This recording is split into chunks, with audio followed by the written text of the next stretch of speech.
Hi, and welcome to this short video relating to P6 exam tips for December 2018.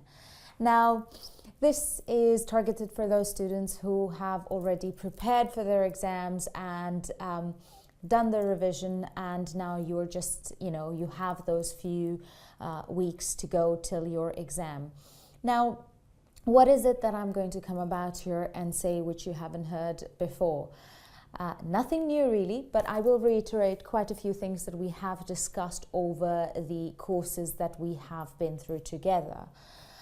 When it comes to your exam, you need to make sure that you are tackling your exam with a plan. It's very easy in the P6 exam to get overwhelmed with the questions and the requirements. So you need to have a clear mind and not let those questions get to you. First thing I will say to you at the outset is, do not expect to complete every element of the exam. The exam is quite time pressured and there is a lot to do. So there may be some elements of a question that you may not be able to get round to, A, because you didn't have enough time, or B, you didn't know anything about it. But that's okay. That is totally okay, as long as you follow the requirement of the exam, which is to attempt every question. We need to give every question a fighting chance. So please do not spend all your time in one question so that you're completely left with absolutely no time with maybe the last question. You need to be very careful about your time management. With regards to time management, you've got roughly about 1.8 to 2 minutes per mark. So you have a question, you know how many marks it is, multiplied by 1.8, and then that is the amount of time. So if you have about 35 minutes, it's okay to spend 37, but don't go spending 55 minutes on that question. So time management is key. Another thing that I would say is, and this may seem very obvious, is read the question carefully. Initially, when you have those reading times, scan through the questions and pick which question you find a little bit, you're a bit more comfortable with. Students often ask me, do I start with section A of the exam or section B? I say, put your best foot forward. You look at the questions that you have and see what questions, what topics they're on, and pick the one that you're most comfortable with and go with that first. When you do a question which you're a little bit more comfortable with, and it really doesn't matter whether it's section A or B, when your first question is one you're comfortable with, it gives you a bit of a confidence boost. And yes, there may be parts to a question that you don't know anything about. It's okay, it's all right. Do the other bits that you know about. You've been through the tuition phase, you have learned the knowledge, you have gone through revision, you have learned how to apply the knowledge. There must be something that you know, and you have to put that down on paper, as long as it is relevant, of course.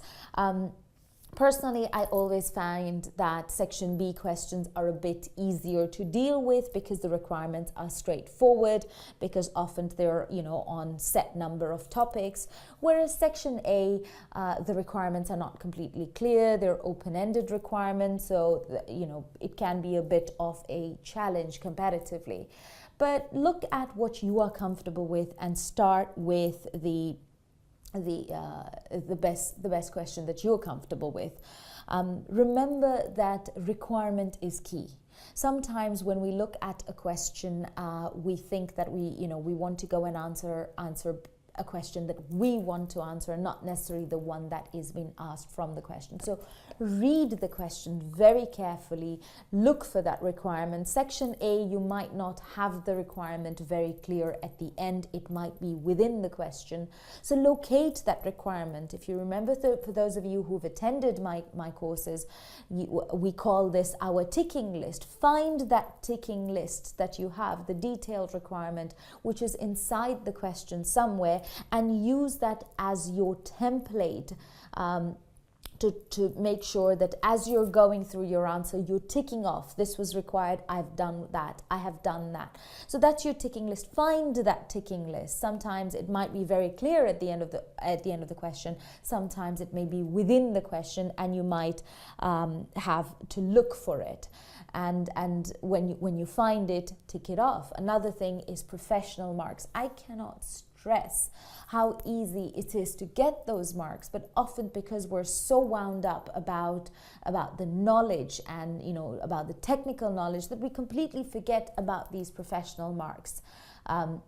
You have ethical considerations. You may have things like the clarity. You get marks for being clear about what you're saying. Many times students just tend to look at a question and say, okay, I'm just going to write things down. With P6, it's not about vomiting information on paper. You need to clarify. You need to put it in a format that looks professional. Guys, you're doing a professional level paper. You need to show that professionalism. It needs to come out of your paper. That yes, this paper has been written by a student who knows what it is to be a professional. So this is what I always tell my students, is that imagine that you are writing this report, this note, this memorandum, this email to your manager, and your job is at stake. Would you just write random words to your manager? Absolutely not. You would write proper, concise sentences. You would think about how you're writing these sentences, and you would have a flow of your information. You wouldn't jump from topic 1 to topic 3 to topic 2 to topic 1 again. You wouldn't. You would tackle one thing at a time, have some clarity, have some order in what you are doing.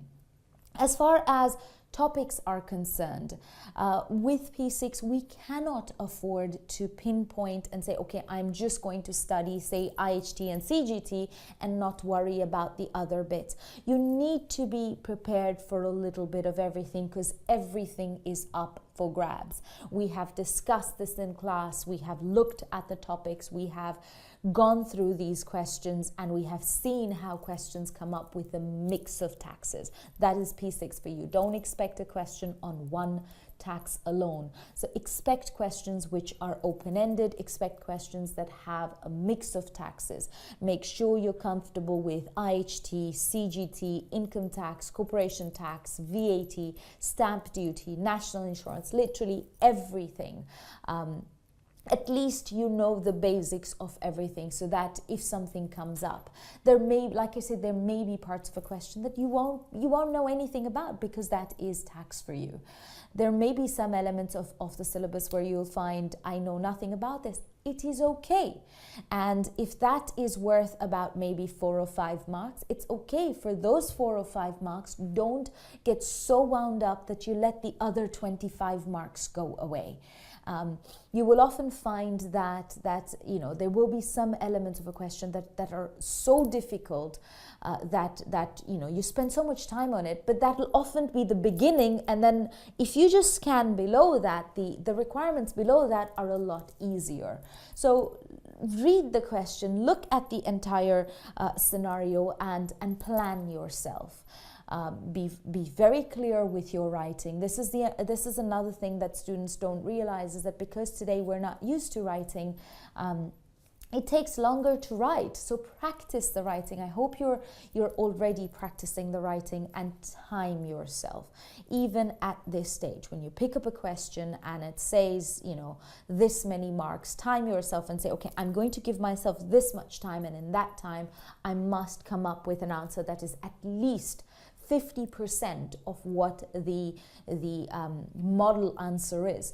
Don't get overwhelmed by model answers. They are written under perfect conditions. You need just 50% of that. So focus on that. Well, don't aim for 50. I would say aim for at least 70, so you can fall in the 50s. But practice is what you need to do. You need to practice your writing. You need to practice your speed. You need to practice your knowledge. You need to practice your application of the knowledge, and this can only come through practice, practice, and practice. With regards to the topics, like I said, be prepared for a little bit of everything, because that is P6 for you.